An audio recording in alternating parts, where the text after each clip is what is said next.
क्षेत्र जत अत्यंत जागृत आणि नवसाला पावणारी श्री मायाक्का देवी श्री भाग्यवंती देवी देवस्थान जत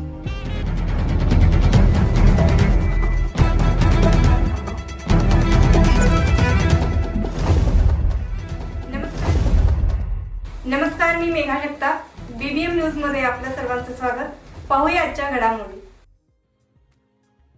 जत प्रशासकीय इमारतीत विविध कामानिमित्त येणाऱ्या पक्षकारांना त्यांची कामं करून घेण्यासाठी भर उन्हामध्ये उभे राहावं लागत असल्यानं आमदार गोपीचंद पडळकर यांनी पक्षकारांसाठी लवकरात लवकर निवारा शेड मंजूर करावा अशी मागणी पक्षकारांकडून करण्यात येते.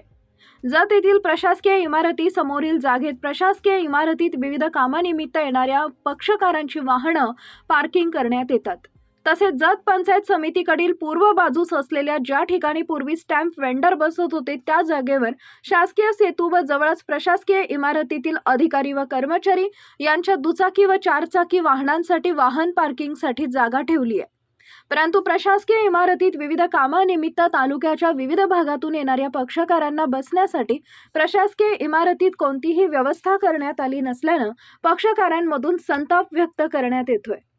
जत प्रशासकीय इमारतीत दुय्यम निबंधक श्रेणी 1 जत हे कार्यालय सुरू झाल्यापासून त्यांच्या अखत्यारीतील स्टॅम्प वेंडर व दस्तलेखनिक यांना जत उपकोषागार कार्यालयाजवळ जागा मिळाली असून या जागेत स्वतः लाखो रुपये खर्च करून स्टॅम्प वेंडरने 6x10 असा पत्राशेड तयार केलाय.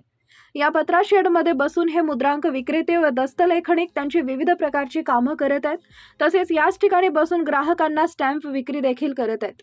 असे असले तरी स्टॅम्प वेंडरचे दुकानगाळे छोटे असल्यानं स्टॅम्प खरेदी करण्यासाठी व खरेदी विक्री संदर्भात विविध दस्तऐवज तयार करण्यासाठी आलेल्या पक्षकारांना विशेषतः महिलांना व लहान मुलांना वयोवृद्ध लोकांना भर उन्हात उभं राहावं लागत आहे. यासाठी जतचे आमदार गोपीचंद पडळकर यांनी जत प्रशासकीय इमारतीत आलेल्या पक्षकारांची कोणतीही गैरसोय होऊ नये व त्यांची कामं सावलीत व्हावीत यासाठी जत प्रशासकीय इमारत परिसरात निवारा शेड मंजूर करून उन्हापासून व पावसापासून होणारी पक्षकारांची गैरसोय दूर करावी अशी मागणी पक्षकारांकडून व विविध सामाजिक संघटनांकडून करण्यात येते. बातमी आणि जाहिरातीसाठी आमच्या चॅनलला लाईक आणि सबस्क्राईब करा. धन्यवाद.